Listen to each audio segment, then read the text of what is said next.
Bonjour, bonsoir, chers viewers et toute personne entre les deux, et bienvenue dans cette vidéo Mes attentes dédiée à WWE Clash at the Castle 2024. Vous avez vu, j'ai fait un effort pour le dire en anglais cette fois-ci.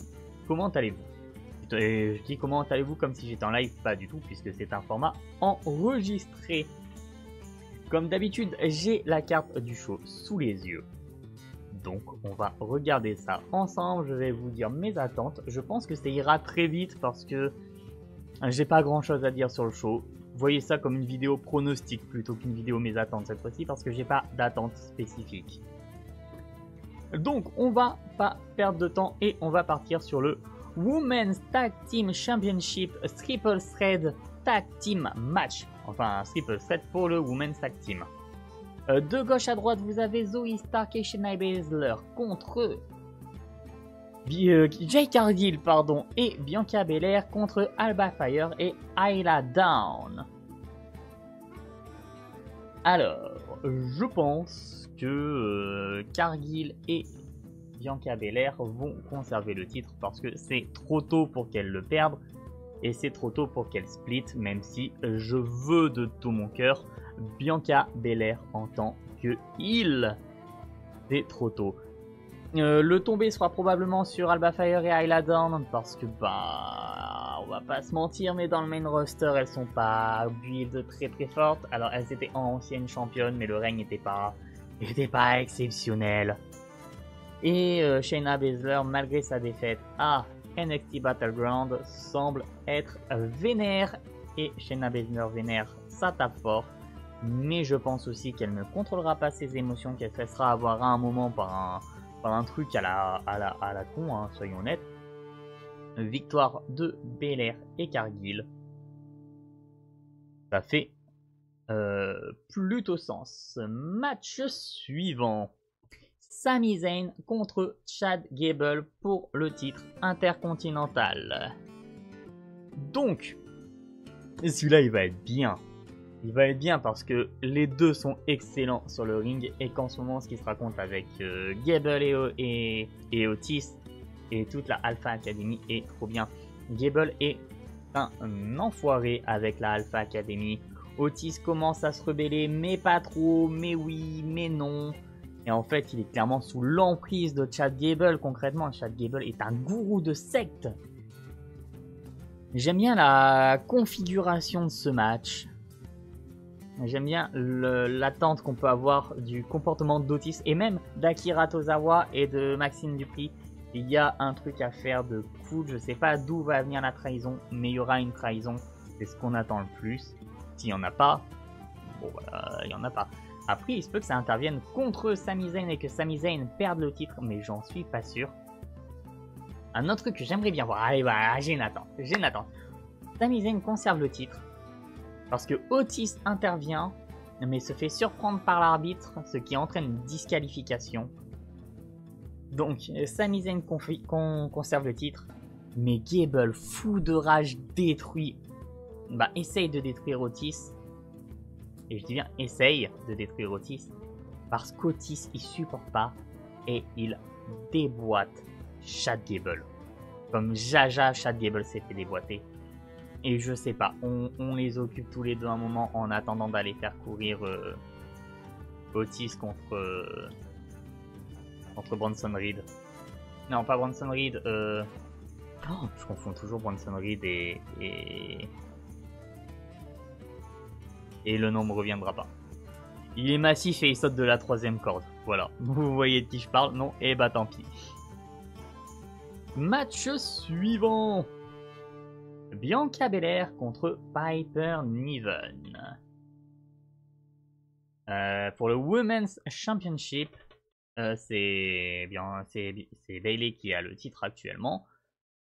Elle a besoin de grosses défenses, elle doit conserver le titre encore un moment pour moi. Piper Niven a beau être très douée, je la vois pas titrée. Puis je sais pas ce que ça raconterait derrière avec Chelsea Green. D'ailleurs, il n'y a pas longtemps, je regardais un match Chelsea Green contre, je crois que c'était Kalisto, mais sur la scène indépendante.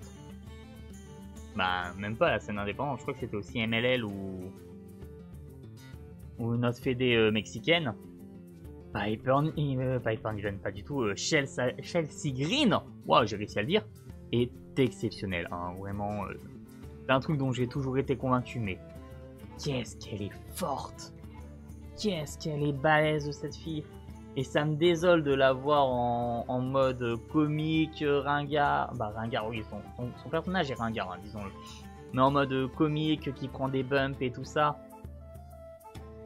alors que vraiment, il y a du work rate de fou avec Chelsea Green. Enfin, Piper Niven va perdre. J'espère que la défaite de Piper Niven va entraîner quelque chose d'intéressant avec Piper Niven et Chelsea Green. J'y crois pas, sincèrement j'y crois pas, mais j'attends de voir. non, dans l'ordre des catcheurs, donc Damian Priest défend son titre contre Drew McIntyre.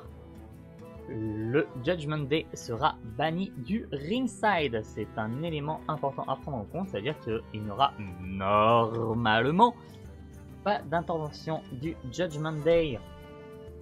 À point positif, me direz-vous.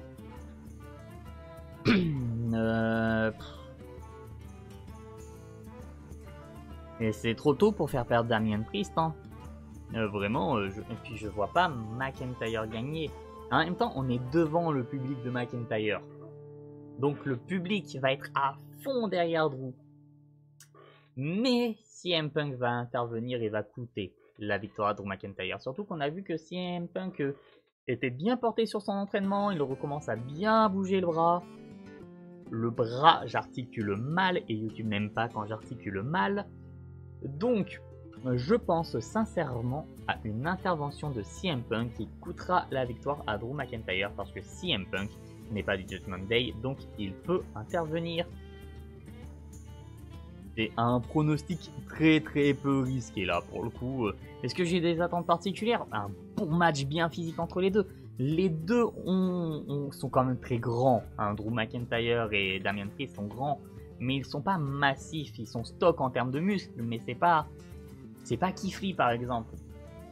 Mais après Keith est hyper agile, donc ça rentre pas trop en ligne de compte. C'est pas le Big Show si vous préférez. Ces deux-là sont capables de bouger très vite, très fort. Donc il y a vraiment un truc à faire. Je pense que le match va être très intéressant à regarder. En tout cas, je l'espère. Mais vient ensuite le pay-per-view, qui est le match le plus intéressant, le plus dur à pronostiquer aussi pour moi, même si j'ai déjà mon avis. Cody Rhodes contre AJ Styles pour défendre le championnat indisputé dans un I Quit match, dans un match j'abandonne. Donc voilà, pour le coup, la stipulation est claire, la victoire se fera au premier qui abandonnera. Cody est en run contre AJ. AJ est méga heal et il est génial. Vous savez que j'ai envie de revoir le Bullet Club ou un équivalent du... le Bullet Club à WWE, ça n'arrivera pas, mais j'aimerais revoir un clan aussi puissant, aussi imposant que le Bullet Club à l'époque, dirigé par AJ Styles. V aussi va sur cette voie. Le fait que Michin et puis aussi le Gallows Anderson ait perdu à Battleground me laisse encore plus d'espoir qu'ils viennent chercher des titres dans le main roster et qu'on ait un clan entièrement titré, et ça pourrait commencer. C'est ce que j'ai envie de voir en tout cas. C'est pas ce que je pronostique, mais c'est ce que j'ai envie de voir. Et j'ai envie de voir le début de l'ascension de VOC en tant que clan vraiment dangereux à Clash at the Castle. Et quoi de plus dangereux que de faire abandonner Cody Rhodes. Il y aura intervention de VOC qui vont aider cette situation d'abandon de la part de Cody. Mais vraiment, je pense que c'est comme ça que ça va se finir. Je vois pas d'autres dénouements. Ah si, non, en vrai non, c'est pas comme ça que ça va se finir. Je vois d'autres dénouements. Je vois pas pour moi d'autres dénouements aussi cool. On va dire ça comme ça. Mais concrètement, Cody Rhodes va gagner. Cody Rhodes va gagner et AJ Styles, on va l'envoyer faire des piges du côté de TNA puisqu'il y a des rapprochements avec TNA. Ça va être rigolo d'envoyer AJ Styles lui-même, et je crois qu'il a un peu envie de bouger, donc bon. Voilà quoi. Et j'adore Cody en tant que champion. Mais après, là, Cody, on est parti pour un règne long, a priori. Sachant qu'il passe derrière un autre règne long. Alors, les règnes longs, ça construit la ceinture. Mais un babyface qui a un règne trop long, j'ai peur qu'on s'ennuie. Comme un peu à la fin du règne de Seth Rollins, finalement. Qui était moins long que celui de Roman, quand même. Hein, mais pourtant, il y avait ce truc de, ouais, faut passer à autre chose maintenant. Et Cody fonctionne tellement bien en underdog. Alors, il est incroyable en tant que champion. Hein, vraiment, c'est un excellent champion. Alors, pour l'instant, on l'a pas vu trop défendre le titre. Hein, soyons honnêtes, on l'a vu contre AJ et on l'a vu contre...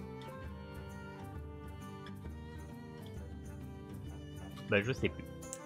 Voilà. Bah non, attendez, bah non, il a directement... Bah non, il a eu que AJ. Je crois qu'il a eu un match contre Jay aussi, je suis plus sûr, mais en mode face contre face. Mais c'est vrai défense de titre à Backlash, puis à... En Backlash, c'était AJ Styles. Et à King and Queen of the Ring, c'était qui? Ça m'a tellement pas marqué que je l'ai oublié. Incroyable. Incroyable, incroyable. Il a défendu à King and Queen? Oui, il a défendu. Hein. Bah écoutez, je ne sais plus. J'ai un trou de mémoire. Donc... Bah oui, non mais si, tout à l'heure je vous ai dit Bronson Reed, mais c'est Bronson Reed que je confonds avec Bron Breakker, mais Bron Breakker est incroyable. Et Bronson Reed, je vérifie en direct, est tout aussi incroyable, mais ce n'est pas le même profil. Vous entendez mon clavier. Et première fois que je fais ça, oui, voilà, c'était bien Bronson Reed auquel je pensais. Donc, je reviens sur l'avant de la vidéo, c'est incroyable. Je veux voir Otis feuder contre Bronson Reed. Maintenant que vous avez cette info, vous en faites ce que vous voulez, c'est plus mon problème. Donc voilà, c'est pas une vidéo pronostic comme d'habitude, c'est plutôt une vidéo mes attentes.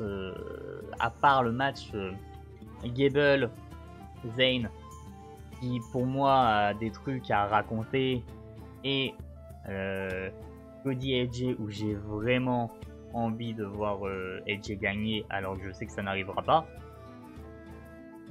Vous avez eu toutes mes attentes. C'est vraiment assez court aujourd'hui, hein, pour le coup, il n'y a pas à tortiller des fesses. Mais bon, de temps en temps, c'est sympa de faire des vidéos courtes. Vous ne passerez pas 20 minutes à me regarder. On se retrouve en live sur la chaîne Twitch, écrite juste ici, globalement les mardis soirs, les vendredis soirs. Et parfois, il y a quelques lives en plus. Bon. Allez, je vous salue.